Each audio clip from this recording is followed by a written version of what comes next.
Welcome to my workshop. Tell you what, I'm working on a project and I have to cut a lot of fairly short items, about 10 centimeters long, and I want to use my mitre saw to do that, making sure that each piece is the exact same length. And the best way to do that is to actually install a stop block. However, as you probably know, trying to put a stop block at that small distance is actually quite hard, as there's not many places you can clamp that stop block on. So today's video is about that, creating a custom stop block for the fence of my mitre saw. It's a very simple design that I think may work on your mitre saw as well, maybe with some small iterations. So check out the video. Now this project can be quite easily amended and adjusted to any fence on any mitre saw you may have. Mine is definitely not the easiest to work with. Now let's have a look at the fence itself. As you can see, we do have a lower part and then a higher part. Now the lower part here, that's just under 60 millimeters, and the higher part, that's just under 110 millimeters. The thickness of the top over here, that's 9 millimeters. However, as you can see at the back, we do have these sloping braces that go across the whole length of the fence itself, and to be fair, that's what we need to accommodate. So let's check that out, what that is. And that's 20 millimeters. The strip of plywood I'm going to be using for my project is 40 millimeters wide and 10.5 millimeters thick. Okay, now you can go something a little bit wider, but I would definitely not recommend anything narrower. I think this should be the sweet spot.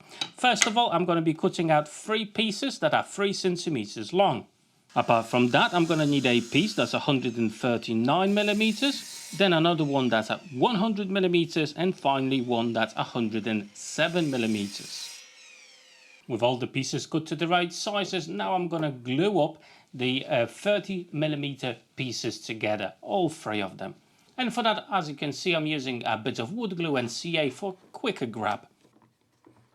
In the back piece, what we need to do, we need to pre-drill a hole. I'm going to be using a 10 millimeter drill bit to accommodate for the nut itself.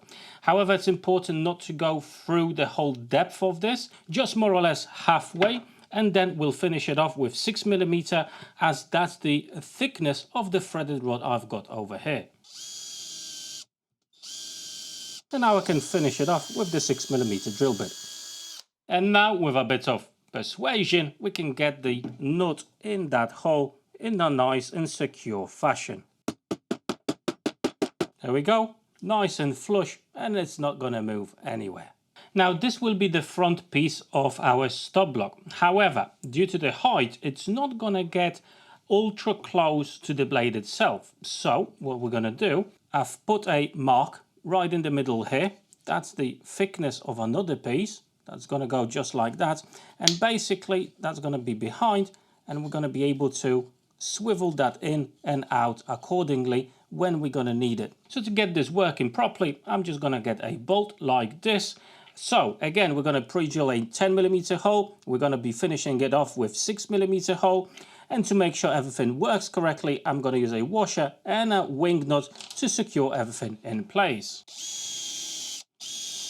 Now I'm going to use this piece to actually guide me and pre-drill a hole in the second piece, just making sure everything aligns correctly.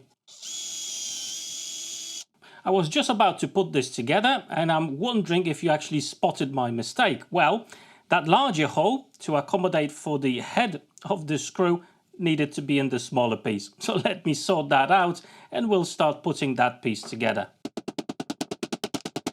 Make sure it's nice and flush, and let's put this together. Goes on like so, then a washer and a wing nut at the front. There you go. So it works like this.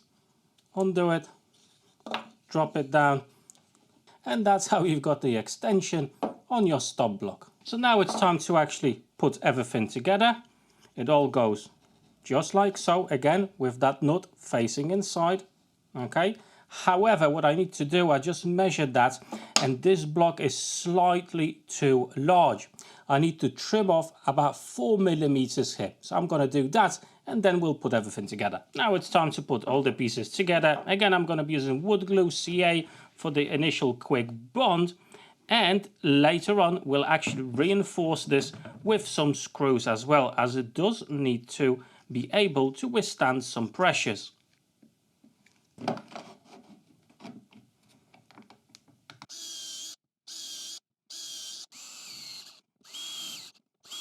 And now we can add our star knob with the threaded rod. And our stop block is completed. How simple and easy is that? So you simply put it over your existing fence and secure it in place with the star knob at the back. And there you go, nice and solid. It's not going to move on you, and it doesn't matter where you are on your fence. You can lock this in place on the higher end or even at the lower end, just over here. And if you want to get a little bit closer to your blade, just drop it like so, lock it in place, and then lock it at the back.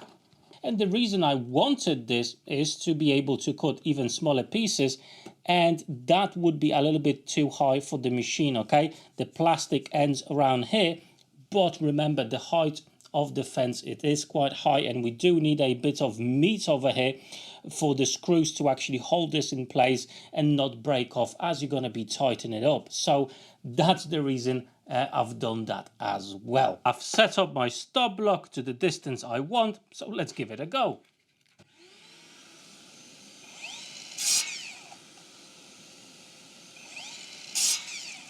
And there you go, absolutely perfect. One thing that you may want to consider when creating a jig similar to this, it's what to put at the end of that screw there. So you may want to protect this, I don't know, with, for example, a piece of leather, or maybe some sort of a rubber end, like a feet for a chopping board, anything like that. I leave it up to you.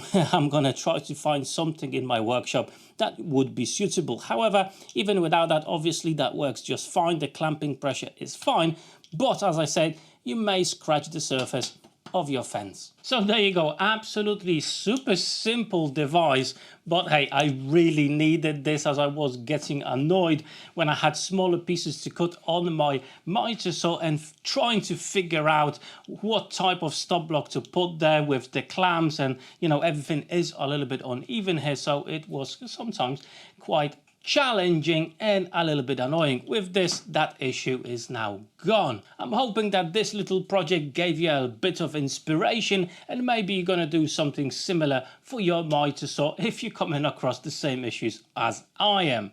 And at this point, I just wanted to say a massive thank you to my Patreons for the ongoing support. Now, if you enjoyed today's video, drop me that like button down below, and if you're new to my channel, please consider subscribing. And before you go, check out these two cool playlists here, click on them, and maybe you'll find your next video to watch. However, for today, that's it. Thank you so much for watching. Take care.